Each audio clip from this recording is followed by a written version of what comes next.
Assalamualaikum warahmatullahi wabarakatuh. Bismillahirrahmanirrahim. Alhamdulillahirrahmanirrahim. Salatu wassalamu ala asyrafil anbiya'i wa imamil mursalin Sayyidina Maulana Muhammadin wa ala alihi wa sahbihi ajma'in. La haula la quwata illa billahil aliyil azim. Amma ba'du. Mari kita mulai kuliah kita pada hari ini dengan membaca basmalah bersama. Bismillahirrahmanirrahim. Hari ini kita akan membahas tentang ilmu ilalil hadis. Elat itu artinya cacat ya.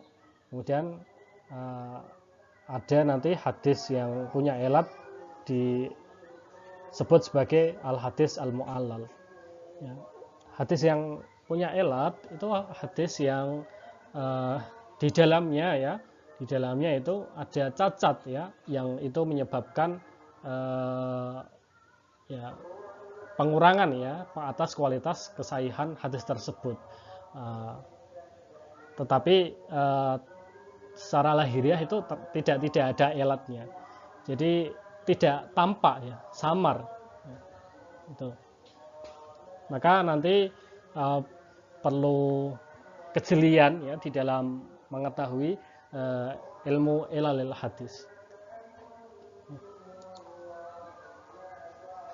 Di dalam Syarh an-Nadhu al-Matlul fil Qawaidil Hadis al-Ma'lul ya, Abul Hasan Al-Faqih mengatakan mahalluha fil ghalibil isnadu wa nadiran fil matni tustafadu. Jadi elat ini ghalibnya, lumrahnya itu di isnad, tetapi di matan juga ada, cuma itu jarang. Wa aktsarul i'lali bil irsali ya'rifuhul 'arifu birrijali. Jadi yang mayoritas elat itu ada di dalam irsal ya. Jadi mursalun min sahabi saqat aqul gharibun marwa rawin faqat. Jadi di dalam hadis mursal ya, yang itu sanad dari sahabat itu terputus. Jadi sanad sahabat tidak ada langsung ke Kanjeng Nabi. Jadi itu secara umum ya di dalam isnad ya. Sebagaimana Al-Ilaqi juga mengatakan wahya taji'u ghalibun fis sanati tuqtahu fil matni biqat'in musnadi. Nah, kemudian apa yang ada di dalam sanad saja ya, kalau di dalam isnad ya, ini nanti ya misalnya hadis yang berkaitan dengan sanad, misalnya ini contohnya ada rawi namanya Abu Usamah Hamad bin Usamah Al-Kufi ya. Dia thiqah ya. Dia dalam riwayatnya itu meriwayatkan dari Abdurrahman bin Yazid bin Jabir ya. Ini adalah juga orang thiqat ya, dari Syam, tapi datang ke Kufah. Kemudian penduduk Kufah menulis dari Abdurrahman bin Yazid bin Jabir. Tetapi Abu Usamah itu tidak meriwayatkan dari Abdurrahman bin Yazid bin Jabir. Jadi kemudian ada orang namanya hampir sama, yaitu Abdurrahman bin Yazid, tetapi bin Tamim. Nah, kalau tadi kan Abdurrahman bin Yazid bin Jabir. Nah, ini yang Abdurrahman bin Yazid bin Tamim. Nah, ini termasuk rawi yang dhaif ya. Datang juga ke Kufah. Kemudian Abu Usamah tadi itu meriwayatkan dari Abdurrahman bin Yazid bin Tamim yang dhaif tadi. Nah, kemudian tanya, jenengan siapa ya? Faqala Abdurrahman bin Yazid. Saya Abdurrahman bin Yazid. Nah, Abu Usamah ini mengira itu adalah Abdurrahman bin Yazid bin Jabir, tapi ternyata bukan, ternyata dia Abdurrahman bin Yazid bin Tamim. Kemudian Abu Usamah meriwayatkan hadis ini dari Abdurrahman bin Yazid bin Tamim yang dhaif tadi, kemudian mengatakan hadatsana Abdurrahman bin Yazid bin Jabir. Maka terjadilah hadis mungkar ya di dalam riwayatnya Abu Usamah an Jabir ya. Karena apa? Ya karena ini kan salah orang ya. Padahal keduanya ya, Abu Usamah dan Abdurrahman bin Yazid bin Jabir ini orang thiqah semua. Tetapi Abdurrahman bin Yazid bin Tamim tadi yang salah orang tadi ini dhaif ya itu. Maka harus sangat jeli sekali.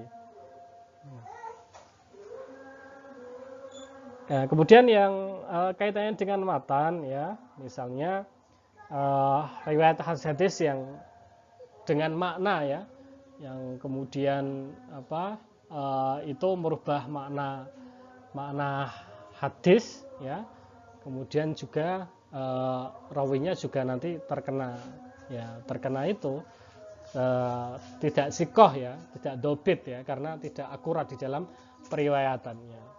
Kemudian ada lagi nanti yang berkaitan dengan matan ya, misalnya riwayat Muslim ya, riwayat Muslim dari Malik bin Anas dengan apa? Dengan lafadz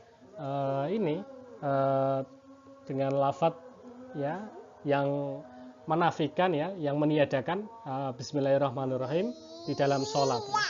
Kemudian banyak yang ini menganggap hadis ini punya ilat ya. Kenapa? Karena mayoritas meriwayatkan fakan yastaftihuna al-qira'ata bilhamdillahirabbil alamin ya. Jadi sahabat itu ketika sholat itu pembukaannya alhamdulillahirabbil alamin ya. Bukan berarti tidak membaca basmalah ya, tetapi dari riwayat Muslim itu mereka ya dijelaskan sahabat tidak membaca basmalah ya, padahal di riwayat Muslim itu hanya ya penjelasannya itu memulai dengan alhamdulillahirabbil alamin itu.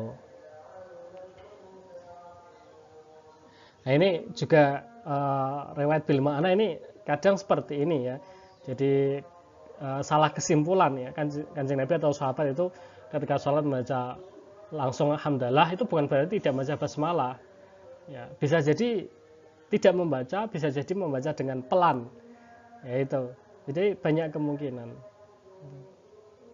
Nah ini kemudian ada yang meriwayatkan ya kanu yaftahuna bilhamdillah, itu artinya annahum kanu la yubasmiluna, mereka tidak membaca basmalah. Ini pemahaman yang keliru ya, akhirnya nanti riwayat itu seakan-akan sahabat tidak membaca basmalah itu. Nah, kemudian juga ada yang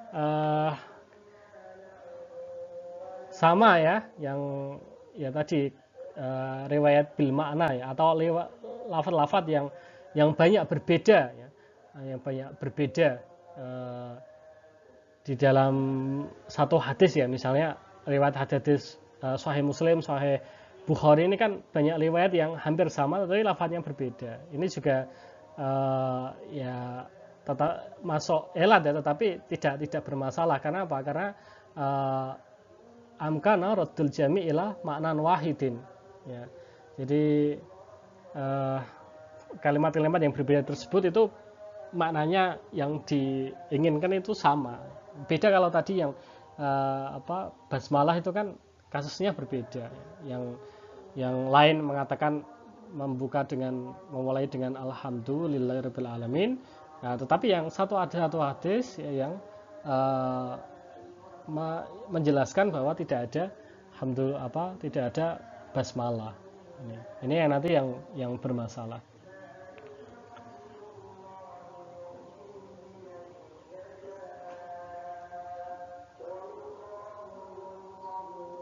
Nah, kemudian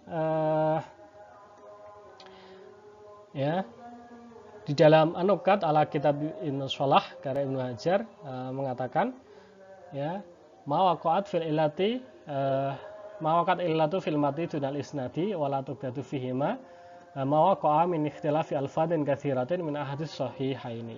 Ya, jadi kalau ilat itu terjadi di matan saja tanpa isnad ya, itu tidak masalah ya. Ketika apa? Ketika idza amkana raddul jami' ila ma'nan wahid. Ketika makna-makna itu bisa dikompromikan ya, bisa dikompromikan ya.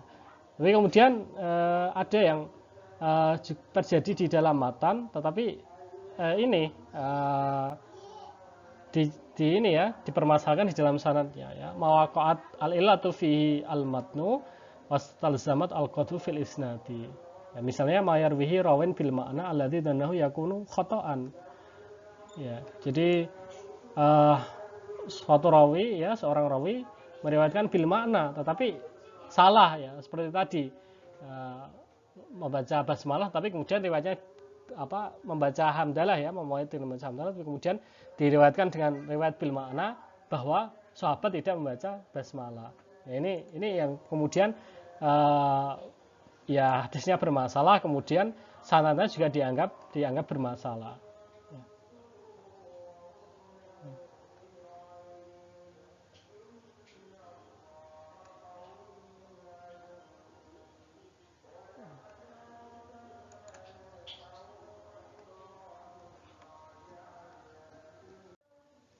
Kemudian apalagi karangan-karangan ulama ya, banyak sekali tentang ilat ya. Misalnya ada Al-Ilal karya Yahya bin Sa'id Al-Qattan ya, kemudian Yahya bin Ma'in ini juga mempunyai ya, kemudian Al-Ilal wa Ma'rifatur Rijal karya Ahmad bin Hambal ya, kemudian ada lagi di Abu Hatim Ar-Razi ya, ini juga kitab Ilalul Hadis. Kemudian At-Tirmidzi ini di akhir Jami' At-Tirmidzi ini ada kitab Al-Ilal ya. Al-Ilal. Ini yang Ilal As-Shaghir, kemudian juga punya Al-Ilal Al-Kabir. Kemudian ada Abu Ahmad Al-Hakim ya, An-Naisaburi punya kitab juga tentang Al-Ilal. Ada yang ya ilal itu yang berdasarkan kitab-kitab fikih ya. Kemudian ada yang berdasarkan biografi atau hadis-hadis yang punya ilat ya, seperti Ad-Du'afa karya Al-Ukaili dan Al-Kamil karya Ibnu Adi.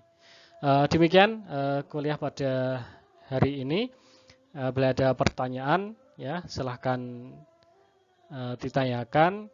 Kurang lebihnya mohon maaf. Assalamualaikum warahmatullahi wabarakatuh.